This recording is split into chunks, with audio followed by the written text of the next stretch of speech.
Today's show is sponsored by the Rawn Lawfirm. More on them later.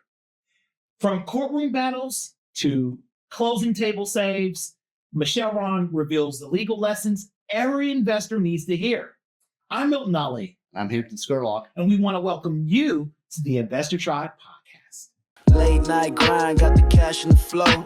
Flipping these dreams, watch the portfolio grow. Brick by brick, stacking wealth in the zone. Investor Tribe, that's where the hustle is home. Michelle, welcome to the podcast. Thank you. Part of the tribe. Thank you for having me. It's always good to have lawyers on here so that if we mess up and say something, you'll probably correct us, even though that's not the role here today. But you can always, it's really him that's it. Because I don't ever say anything that's wrong. If I say anything, just raise the red flag.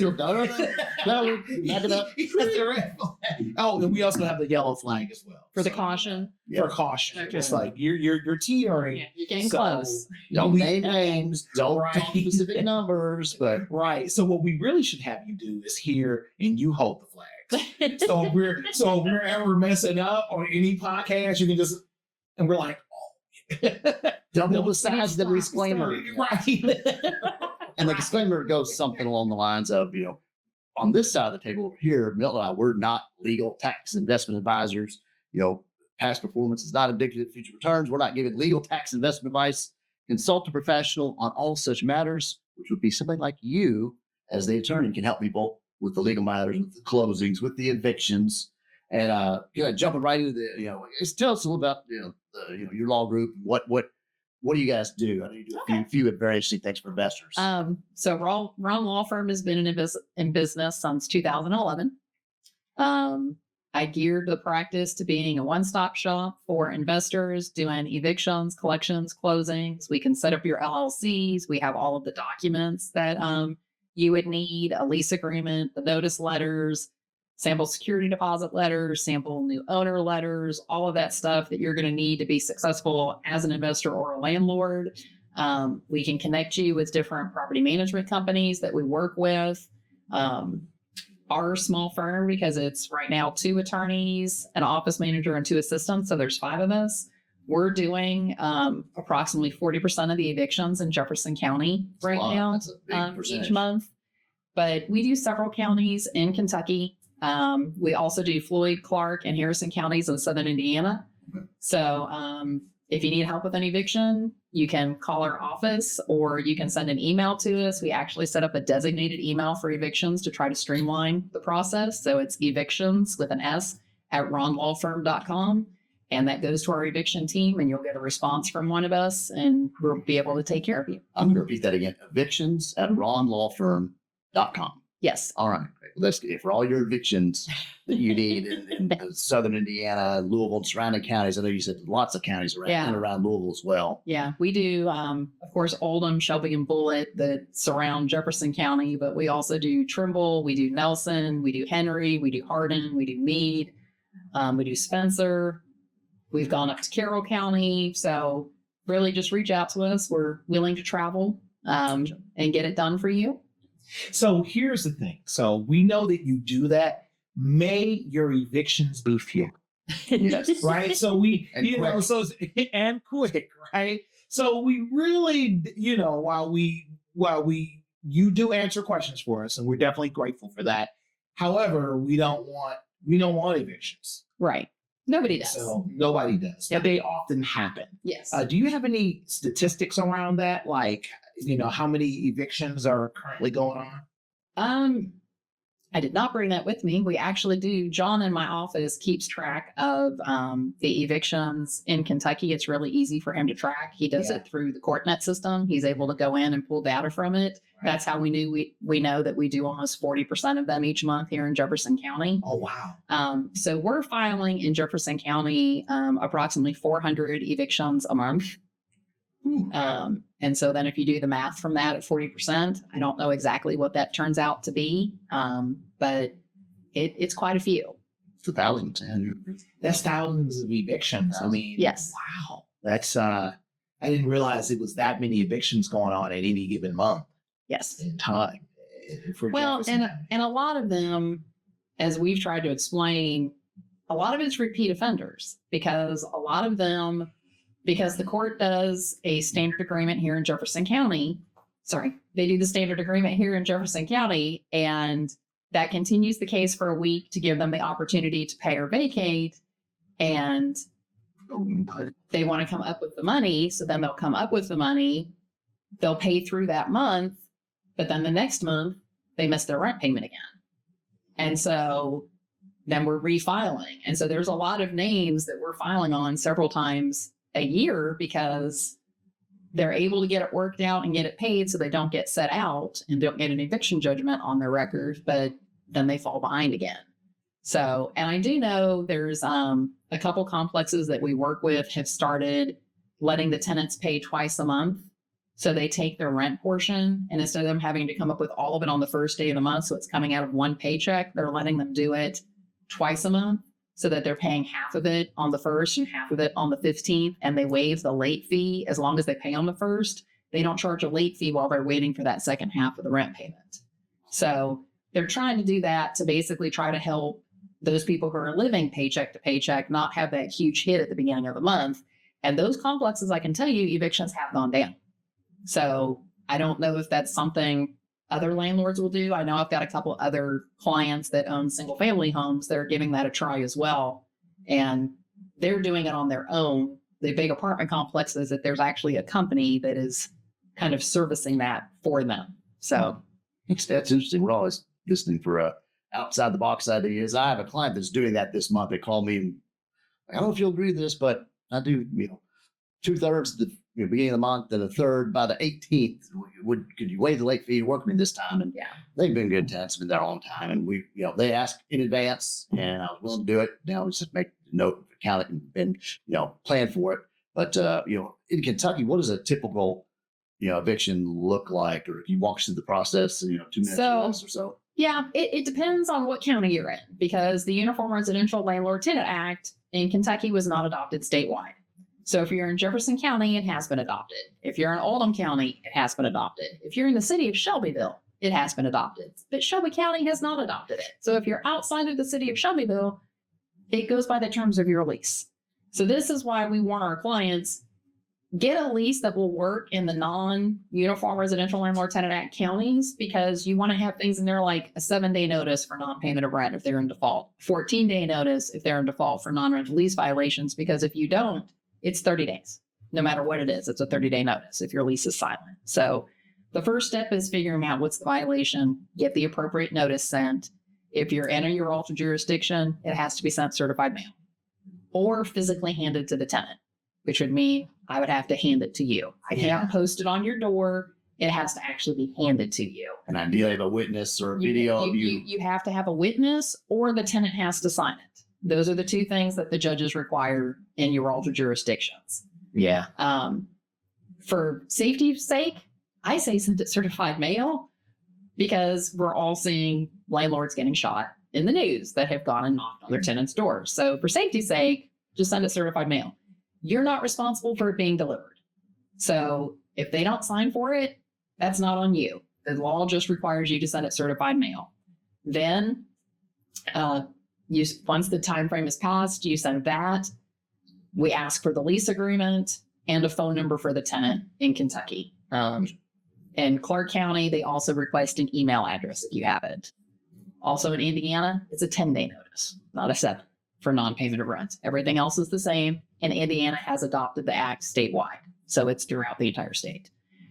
Once you file for eviction in Jefferson County, I am sad to say, court dates are about 6 weeks out. And that fluctuates a little depending on the time. Yeah, of it year. does fluctuate, Yes, right? it does. Some holidays are coming up. They're still catching up. They've got judicial conferences coming up. So during the holidays, it's even worse. Like when you get closer to Thanksgiving, because they don't do eviction court the last 2 weeks of the year. So a lot of times your court dates are 8 weeks out at the end of the year.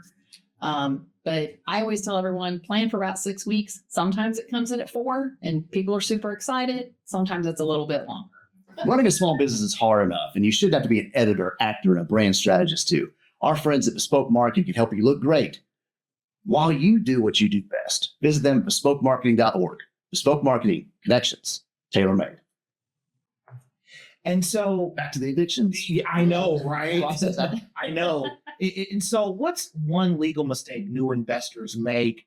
And do you have a story where someone recovered from it and came out better? So the biggest mistake a lot of the newer investors make is they think they can just go post the notice on the door. And so, and they'll have that because they'll download a notice letter from the internet. And one of the lines on almost all the notice letters you get off the internet says posted on the door. So they check that they posted it on the door and they go post it on the door without checking to see, is that valid notice? And so then they send us a copy of the notice letter with a picture where they posted it on the door. And then John or I is having to reach out to them and let them know That's not valid. we're sorry, that's not valid. Now, if you're in Bullitt County and your lease states that you can post it on the door, that is valid notice. So it all depends on what your lease states. A lot of our clients that are in surrounding counties that have not adopted Uralta or over in Southern Indiana, because Southern Indiana is more flexible on the notice requirement, will put in their lease that they can email it, they can text it, they can post it in the tenant portal. And then those are all valid forms of service.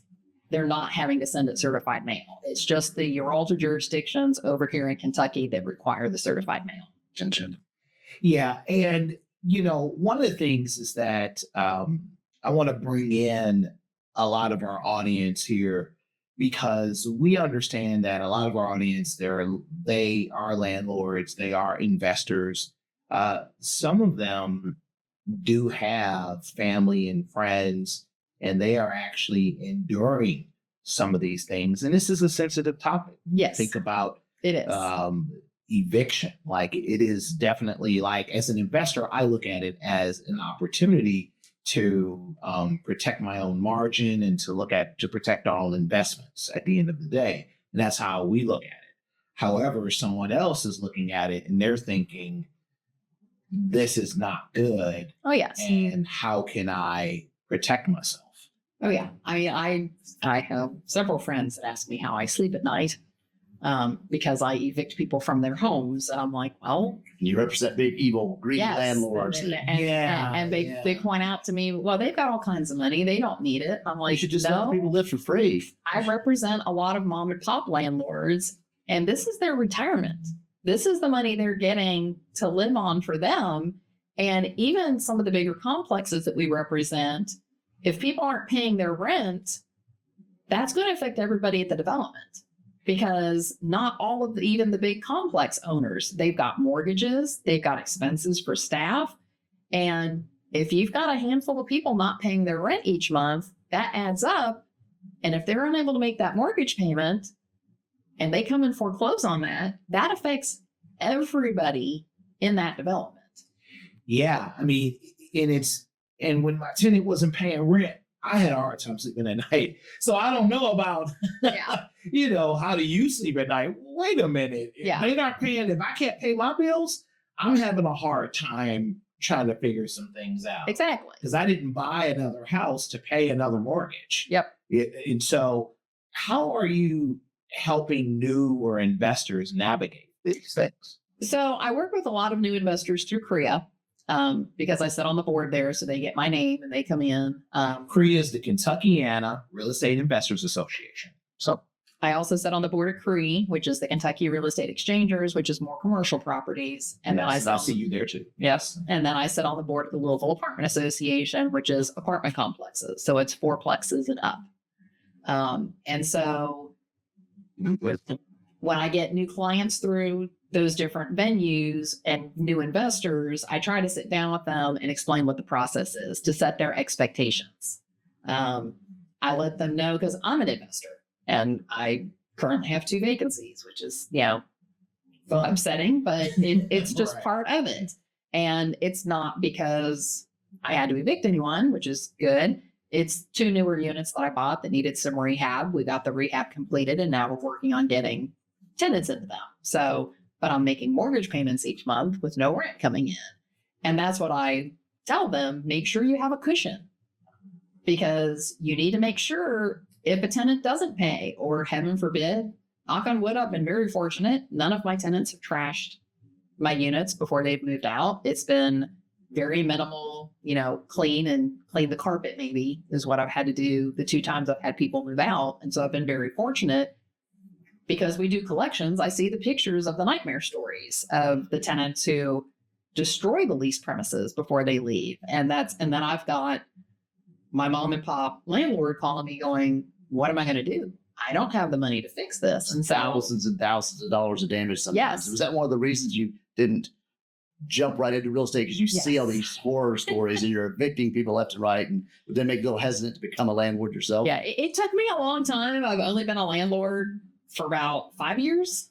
And it was a big decision. I was, because I've seen all your horror stories. I've seen all the nightmares. I've seen the pictures. I'm the one going to eviction court. And I'm just like, okay, I don't want to be in this position.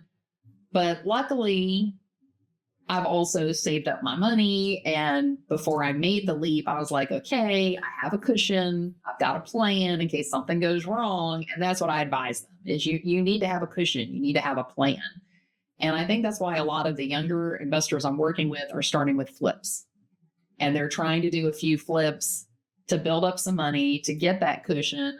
But I've got one I'm working with right now that he bought it as a flip. And when he got in and started rehabbing it, several things went wrong during the rehab. And his rehab costs are about 3 times what he thought it was going to be initially. Ouch.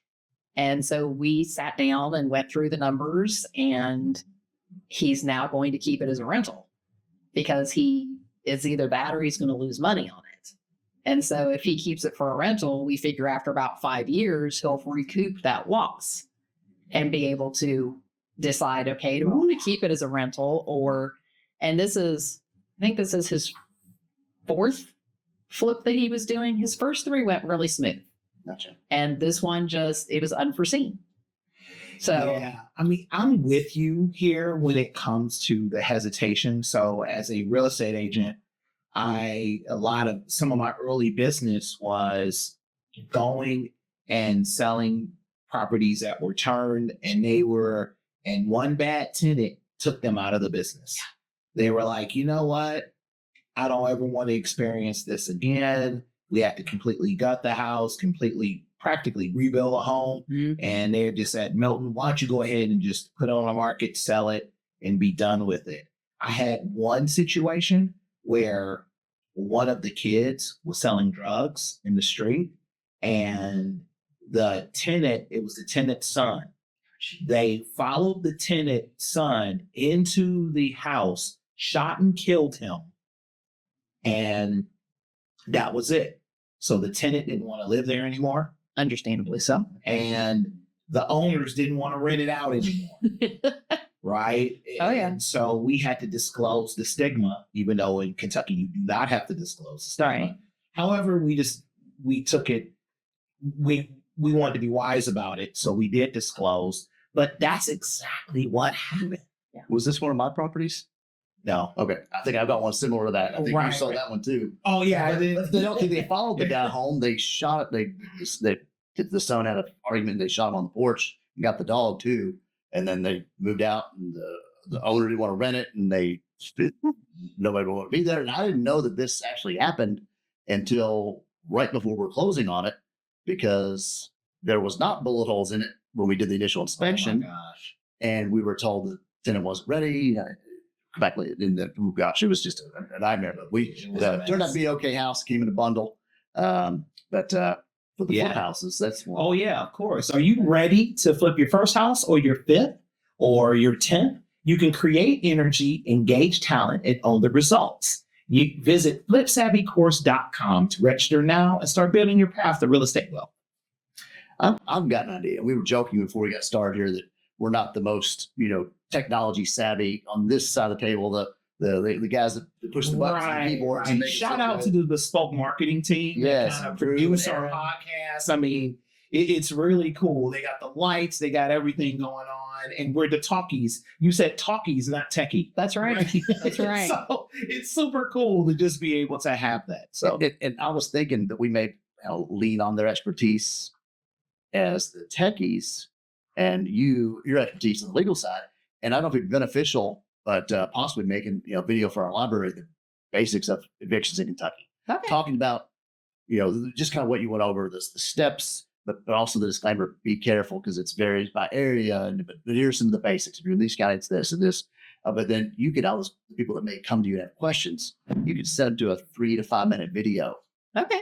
And then they don't have to call and you don't have to spend a lot of time. And they can, if they need more questions or want to sit down with you for specifics, then they've been prepped and they know the basics. And I know sometimes it can be frustrating repeating the same thing over and And over. that'd be true. And we call the video how to kick people out of the house. So we don't want to call it that because because that story ain't just kicking it. No, just kicking it out of the house, no. We want to give it some kicking people out of the we want to have house. some sympathy because sometimes it's not all the tenant's fault. A lot of times it is, not all the times. I've seen circumstances where Oh yeah. there's both parties at fault, or it's crazy landlord, or Well, just there's unforeseen circumstances. I mean, And it's hard to have patience with people that don't have my money. It's just what it is. I mean, I can't front. the Like, people that that is- lose their it's job, very they have health difficult. issues, they do because divorce. I'm sometimes I'm there. You never know the stuff that's going on in our lives, right? right.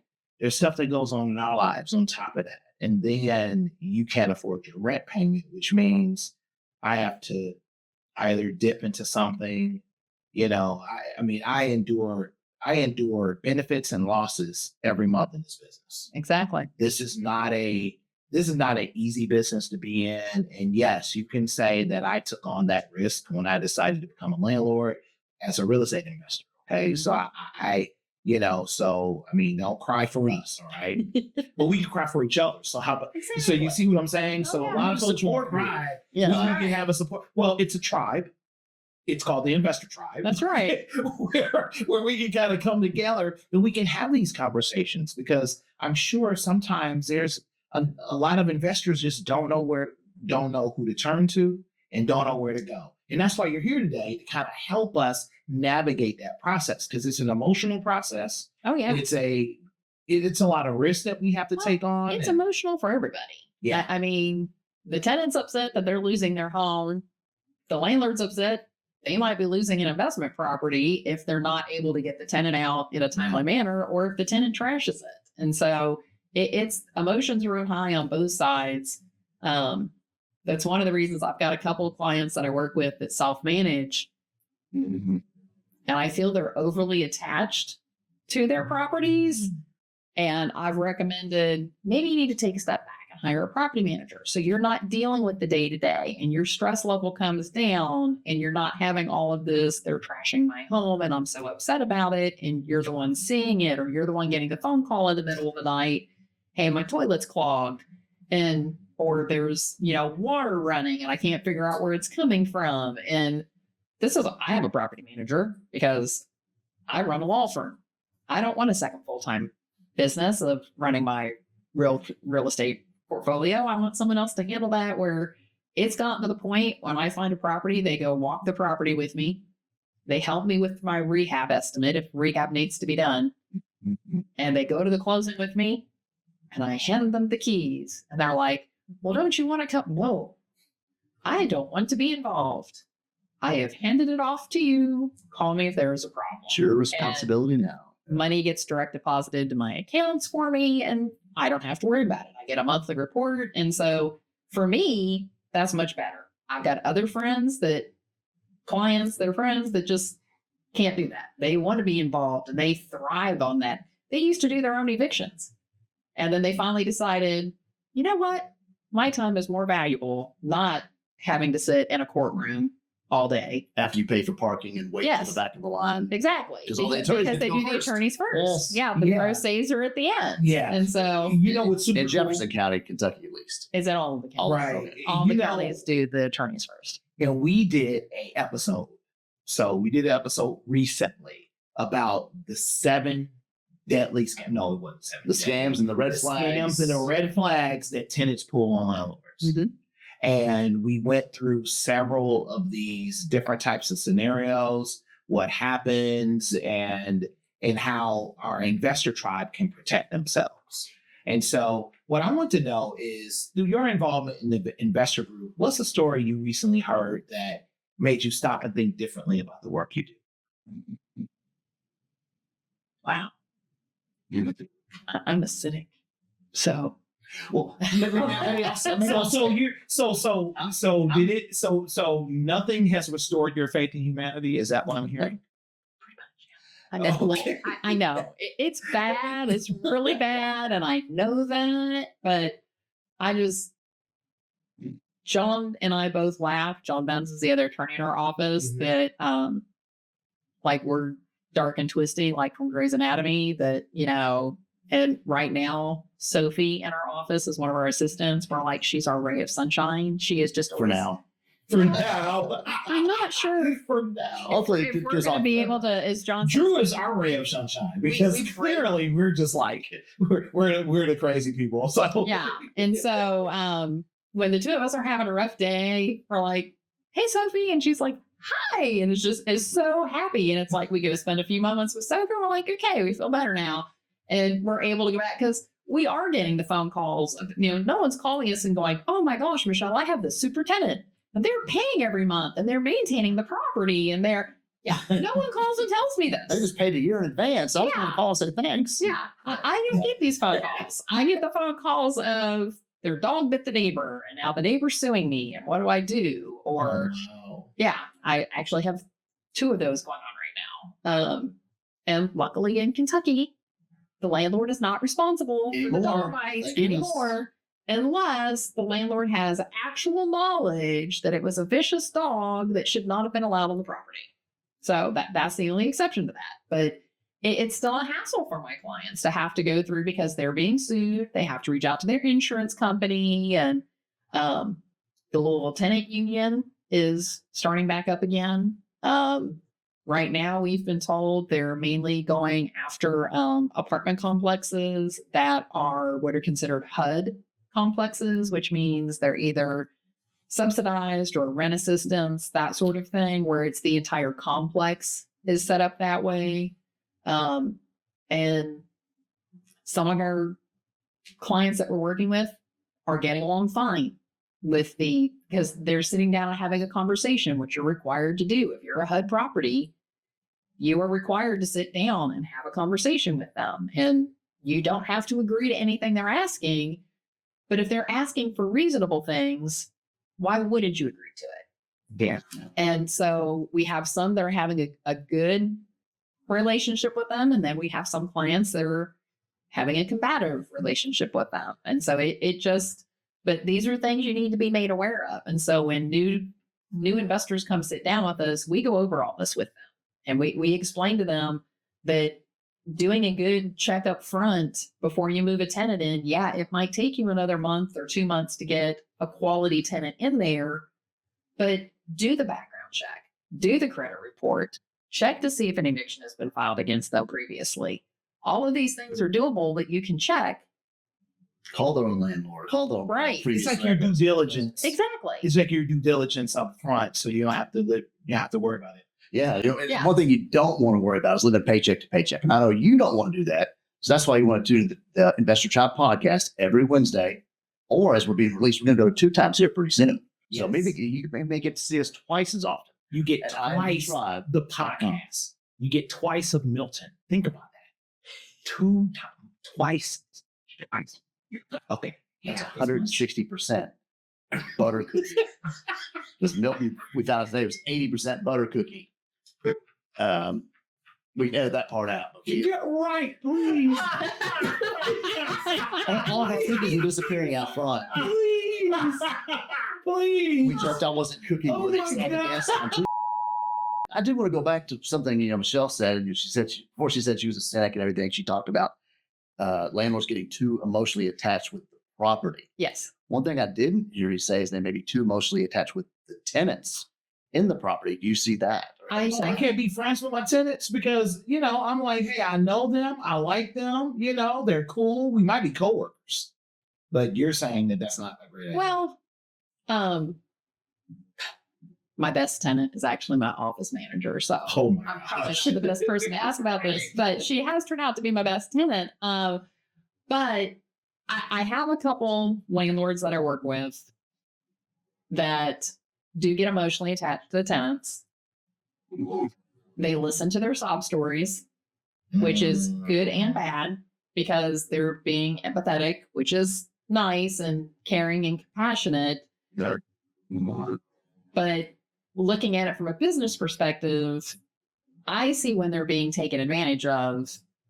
And by the time they realize they're being taken advantage of, usually the tenant is several months behind or has done extensive damage to the property.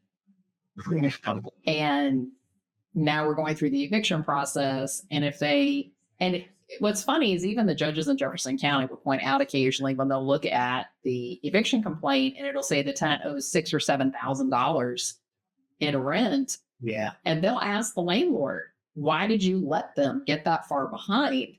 Because you think you're doing something nice. And that's what they thought, hey, I'm working with them. I'm trying to let them pay a little bit here, a little bit there. They've had a hard time, car broke down, whatever, lost their job. But as the judges point out, once they get so far behind, they know they can never get caught up. And so they're like, that's even harder on the tenant. And so we advise our clients, I understand you want to work with them, you want to try to be sympathetic and understanding, but you also have to look at it, it's a business. And there's also fair housing guidelines. So if you're going to do this for one tenant, you're now going to have to do it for all of your tenants. And so because you have to treat all of your tenants the same under fair housing guidelines. And so I can tell you that's why both of them said they hired me, because they used to do their own evictions and then they would go to eviction court and the tenant would give them a sad story. And I already told you I'm a cynic. And so they give me their sad story and I just sit there with a blank face and I listen and then I move forward and evict them. And that's my job. That's what I was hired for. And it's business. It's, I understand they're taking it very personally because you're removing them from what they consider to be their home, but they entered into a contract. They didn't abide by the terms of the contract. And the one thing I tell the tenants when I'll see them in court, if you would have communicated, keep the lines of communication open and let your landlord know what's going on. But a lot of them, I don't know if it's because they're embarrassed or ashamed. I'm not sure. It's like they stick their head in the sand and think it's going to get better, and it's not. And so, and that's the same thing I'll tell my clients when they're getting frustrated. I'm like, well, have you reached out to the tenant? Yes, we need to start the process to be able to evict if we have to, but have you called them? Have you emailed them? Have you texted them? Have you tried to find out what's going on, especially if they come to me and say, well, this tenant was great for 8 years and then suddenly they stopped paying. Okay, what happened? I don't know. Well, they were a great tenant for 8 years. Let's try talking to them. Let's try, and I've got one client that I do maybe 5 evictions a year for because he does cash for keys. He goes to them and he'll send a notice letter in case we do have to file for eviction, but he then reaches out to them and goes by and sees them after giving a 48-hour written notice. Do not go to the property before you do that. And talks to them, and a lot of times can work out a cash for keys agreement where, he gives them $500. Now, don't give the money until they've given you the keys, but he's even done a couple where they'll be like, well, can I have $250 up front so that I can go rent a U-Haul or I can, and he'll do that. He'll give them the $250 up front. And then when they hand him the keys, and knock on wood, I'm not going to knock on your table. I'm just saying, knock on wood. He has actually never had one of those blow up in his face yet. So I do have a question because a lot of investors and my clients, a lot of investors, Hampton, all of us have inherited tenants. Yes. And so what are your thoughts about buying property that with tenants already in place? What are some best practices or some things that you've noticed that have gone well or not so well? It's all about the documentation. So if you're buying a property that has a tenant in there, ask the current owner before you enter into the contract. I want to see the lease. I want to see the rental application. Do you have a move-in inspection? Make sure they've dotted their I's and crossed their T's before you take this over. If they don't have any of that, or they're like, oh, I don't know where my lease is. Oh, I don't know where the application is. Oh, I don't, can't find anything. Or, oh, I just let them in on a handshake. Okay. Red flag. Yeah. Also, how do they pay? And if they're like, oh, they pay great, show me. Show me in your books. I want to see copies of their checks, or I want to see if they're paying on a portal. I want to see that. Don't just take the word for it of the person who's trying to sell you this property. Oh, they pay great. Because I did a closing recently for one of my clients. We put the prorated rent on the closing statement because the seller said, oh yeah, I collected the rent this month. My client went and spoke to them after the closing, and the guy laughed. He's like, I haven't paid rent in 6 months. I'm not going to pay you a penny either.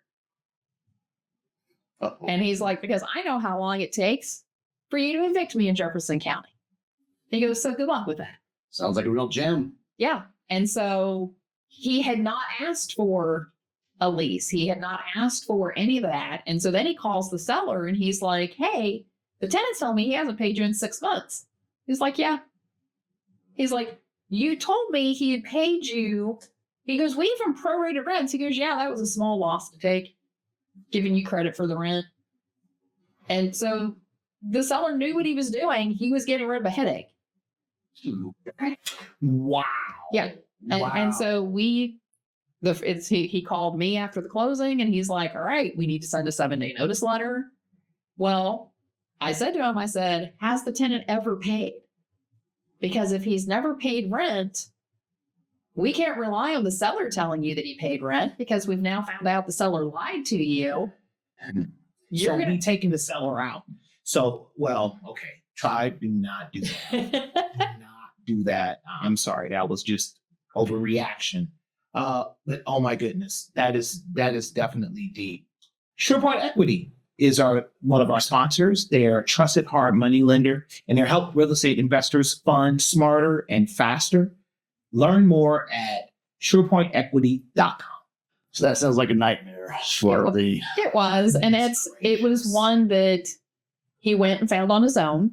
He happened to find, I don't know how he found them, but he found the owner on his own and went and talked to him. And he's bought other properties in that subdivision. And so he knows the subdivision. He likes the subdivision. It's his butter zone, his comfort area. But we're now working through the process because he went back to the tenant and asked the tenant, have you ever paid rent? He's like, why would I answer any questions for you? So we don't know. We don't know if the rent that the seller told us was what the rent he was supposed to be paying is actually what he was supposed to be paying. And we can't risk that with how long evictions take in Jefferson County. So we send him a 30-day lease termination. And we're waiting for the 30 days to pass. And then we'll file for eviction because the tenant has called him after he received a letter. He had our office send the letter and just let him know, I'm not moving out.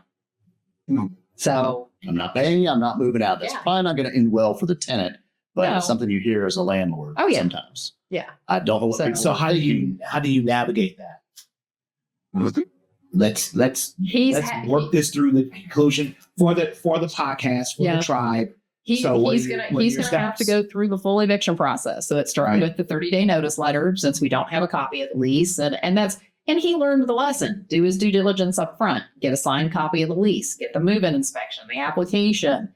Get documented proof that he's been receiving the rent payments. I mean, he just relied upon what the guy was telling him. And so now he's learned, okay, I can't do that going forward because he's got a hard money lender. So he's paying interest.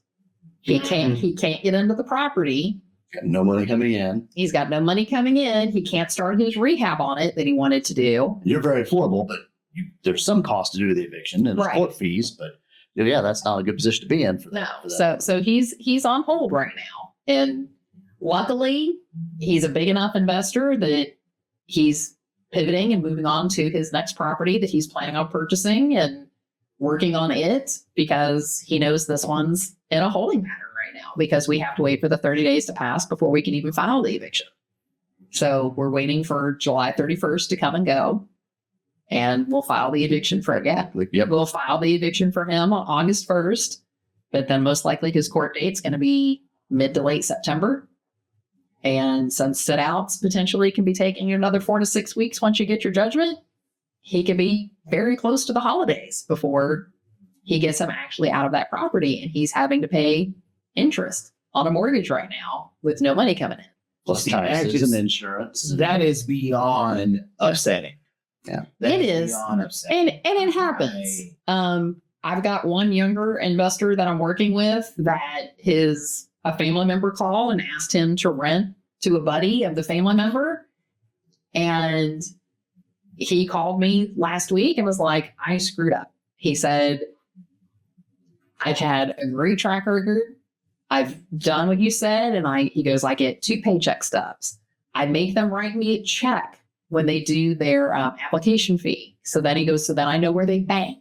And he's like, I didn't do any of that. He goes, I didn't even have him complete an application because he was a friend of a family member. And he goes, now he's not paying. I don't know where he works. He goes, I'm worried he's going to damage my house when I send him the 7-day notice letter. He goes, and I'm not going to be able to pursue him in collections because I have no information on anything because I was doing this as a favor to a friend. And so that's my one piece of advice. Get your practices, your policies, your procedures in place. Yes, I've rented to my office manager and she's one of my tenants, but she had to fill out an application. She had to go through the background check. She had to go through everything, just like any of my other tenants, even though I know where she works because she's my employee. It's our paychecks. Yeah. No, you're going to jump. You're going to do the move-in inspection. You're going to do all of that. You're going to pay a security deposit. She's paying pet fees. You have to treat everybody exactly the same. And I know we're kind of running out of time here. We talked a lot of time about evictions, but you also do closings. Yes. So a lot of that's more a jovial topic as people are, Yes. buying or selling a home or adding to their investment portfolio. That's my happy law. The happy law. Oh, that's good. That's Happy law. Close it. See, happy law. I love happy law. It's my happy law. Right. So- Oh, I love that. Of course, I I'm love also that sick and term. twisted. I enjoy evictions, but we don't talk No. No. about that. Well, we need people to travail in your space because it is not easy in the least bit. So we want to hit you with some other things, you know. So what's your favorite animal? A dog. What kind of dog? My favorite dog would be a beagle, but I currently have a schnauzer because I became allergic to beagles. Became allergic to beagles. I love beagles. I love Snoopy. Yeah. Snoopy is a Oh, yeah. beagle. And I'm Absolutely. a big Snoopy fan. Yep. So Yeah, my first dog was a beagle. And when she was 10, I suddenly started having allergy Oh, issues and yeah. found out I was allergic to my dog. And so can anybody find you on social We media? have a Facebook page and we have a website, which is rawlawfirm.com. Awesome. So we want to thank you so much for helping the tribe out today. This is like one of the things that it's long overdue. This was long overdue for several reasons. We should have given ourselves a late notice. It was right. So late. I'm sorry it's taking so long. Yeah, sorry it took so long. But it's long overdue. But we're definitely glad. Can you come back? Oh, yeah, absolutely. Okay, great. You're a member of the tribe. Well, thank and you. We're definitely glad that you came out and helped us out, helped the tribe out today. And I'm Milton Ali. And I'm Hampton Scurlock, and you can check us out on all the socials: Facebook, Instagram, X, YouTube, and Spotify. All the handles at IMV Tribe. On everything. Everything. And I'm Hampton Scurlock. I'm Milton Ali. We'll see you on the flip side of the Investor Tribe. The Investor Tribe podcast is brought to you by the Investor Tribe, all rights reserved, featuring Hampton Scurlock and Milton Aldi, executive producer Drew Cookenmaster, produced and distributed by Bespoke Marketing.